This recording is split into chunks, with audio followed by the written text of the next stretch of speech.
So we've covered life safety, and we've covered all the tools that you need in order to make soap. And we have covered how to make soap. And we have covered where to source the oils. We have covered how to substitute the oils. We have covered a cradle to grave pouring of the soap and all of the things.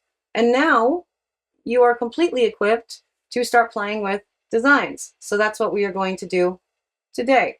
And I will tell you more about that in just a minute. But before I do, hello, I am Mrs. Soap and Clay. Let's make stuff.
How's it going, sudsers? Welcome back to the channel. You are at Soap and Clay, where we make all the soapy things. And you are here for day 330 of 365 days of soap, and the final part in the Back to Basics Beginning Soap Maker's Guide for everything you need to know about making your first batches of cold processed soap.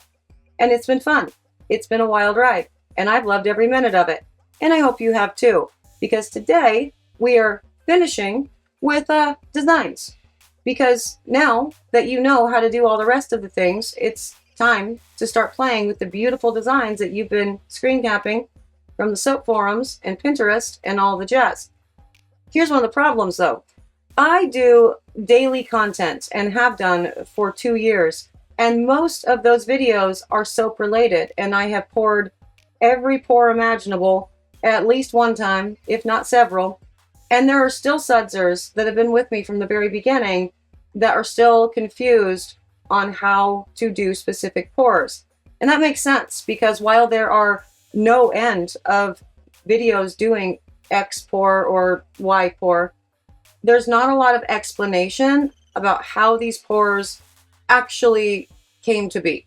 And so what are we talking about? We're talking about the temperature of the oils and the lye solution. We are talking about the thickness of the batter. We are talking about the water concentrations. We are even talking about the different types of oils that go into the recipe in order to achieve a certain type of pour. And lots of that is not discussed, and I admit that I haven't done enough with discussing that either. So I am going to give you, in addition to the one that we already did that I explained pretty well with the In the Mold swirl, I'm going to give you 3 more design techniques, fast and dirty on them. These 3 design techniques, plus the one that we just did, are going to be your workhorse designs for the majority of your soaps, because they are very versatile, they are reasonably quick to pour, and they're a lot of fun, and it's kind of hard to mess them up. But you can mess them up. So we're going to talk about the different components that go into pouring each of these designs while I give you an example of said design. So let's get to the video so we can do that thing. Okay, so the first soap that you should have in your arsenal and use often, soap design, is a solid bar of soap. Solid color. And I know that seems cuckoo bananas, but if you are looking at selling, solid bars or 2-color stacked bars are going to sell wildly more than any of your super duper fancy bars, for sure. But that doesn't mean that this is not going to be fancy, because you can absolutely make a solid bar really fancy. This particular instance, I am using a, certain recipe for sensitive skin, and it has oatmeal in it, as well as shredded soap from a beer recipe to give a lot of really interesting texture in all of this, as well as, the skin loving properties of the oatmeal and all the jazz. And, also to that, when you're doing a solid bar, it really is striking when you have a really pretty top that you can pair with that. So if you are a sucker for sculpted tops with, your forks and your different angles and your pretty botanicals that you put on top, a solid bar is really going to make those tops stand out. So definitely consider that. As far as pouring a solid bar of soap, I mean, you can go at any trace that you want with that. I would suggest, especially for soap makers that have not been doing this for a while, that if you're not going to put a color in or multiple colors, that you make sure that you get at least to a thin trace so you are sure that you have hit emulsion before continuing. Because one of the benefits of continuing to put colors in and different, layered techniques or swirls or what have you, is you continue to mess with the soap batter, stirring it, therefore continuing with the mechanical intervention and ensuring that emulsion is hit. And as we all know, if you don't hit emulsion, you don't have soap. It's going to separate and it's going to be a really bad time. So if you're going to do a solid bar of soap, solid color, definitely get to at least thin trace. If you're going to be putting heavy things like I just did here with soap shreds into it, get to a medium trace so the soap batter itself will actually hold all of that, all the things that you put into it up. Otherwise, it's all going to sink to the bottom. But look at that. That is a beautiful bar of soap. And you can do it in black. You can do it in brown. You can do it in red. You can use that for your kaolin clays, your red clays, your blue clays, all the clays, really. And as I said, you put a contrasting color with a botanical or something on top and a really pretty sculpt, and you have a striking bar of soap that is still accessible to your end user, thus making them want to buy it. So definitely don't forget this one. Okay, next up is going to be a drop swirl. Now, drop swirl is similar in nature to an in the pot swirl or an in the mold swirl, wherein you have a base color that is the majority of your soap batter and 2 or 3 accent colors. Now, with a drop swirl, in order to actually get the proper drop look to it, your batter needs to be at almost a medium trace, if not a medium trace.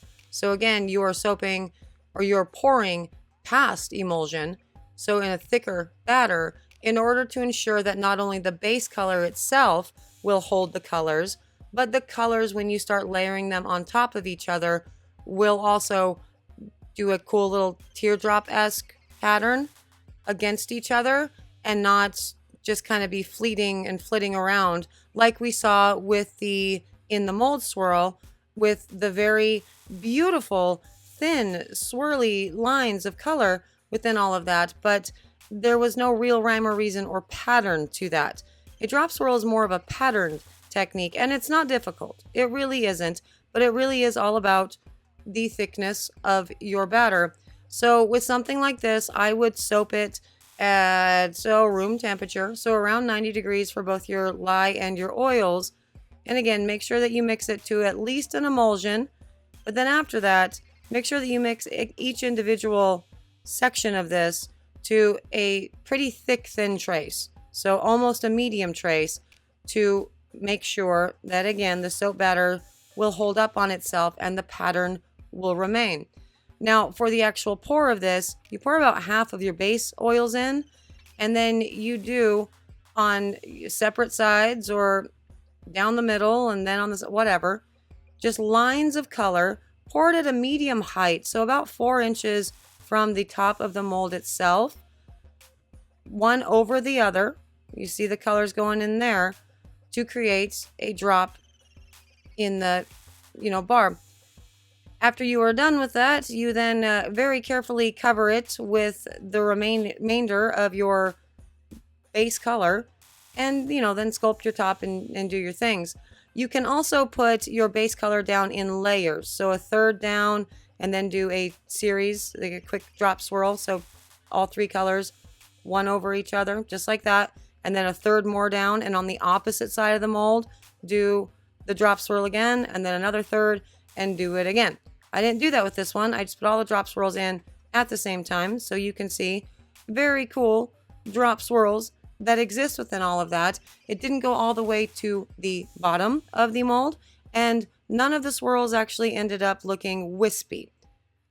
So becoming something other than a swirl. Like that right there, that's beautiful. It's a cool little teardrop there on the right-hand side of that bar. Actually, that whole thing is very cool. But this is definitely a good one to have in your line as well, to have in your arsenal, know how to use it, get familiar with this pour, because people are going to like it. They are going to like it a lot. It is one of those bars that is basically still a simple bar in look, so it is not unapproachable for a customer. Because if you are selling bars, you don't ever want to make anything too pretty. You want them to want to buy them essentially and use them. And this really fits the bill. And it goes with any scent that you want. You match the colors to that, and it works for all seasons. A reasonably easy pour, always looks good, and will always sell very well. So there is another swirl design. And finally, we have layers. Now, layered soaps require a thick soap batter in order to do it correctly. But the best way to thicken up your soap batter, if you were going to pour it all in one fell swoop, is to weigh out the first layer and take the stick blender to it to thicken it up quickly and get it firm enough to support the layer that you're going to put on top of it. And so in this instance, I'm actually firming up. I'm taking the stick blender to both sections because I am going to be piping the white portion onto the pink. I did just recently do a video wherein I did 6 layers, and I took the stick blender to each layer right before it was time to pour it. That is the way that you should be doing layered soaps if you want to mix up your entire batch all at once. Probably the better way to do really crisp, concise layers is to just mix up enough soap batter for each layer. Like literally just make teeny tiny batches of soap for each layer and continue to go from there. A, that is a huge pain in the butt, and 2, that requires a whole lot of maths in order to make sure that you have all 6 of your batches of soap going and you don't squirrel and go work on something else. So I mostly don't do it that way. I also mostly don't do straight lines pours the right way, in that I care a lot about straight lines because I don't.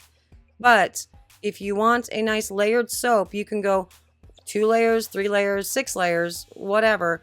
But just doing a 2-layer bar like this, minus the piping, just putting the white on top, really does yield a very, well, it's a stunning bar in its simplicity, much like all of these, which is the reason why it should be a workhorse and something that you put into your soapy repertoire and use often.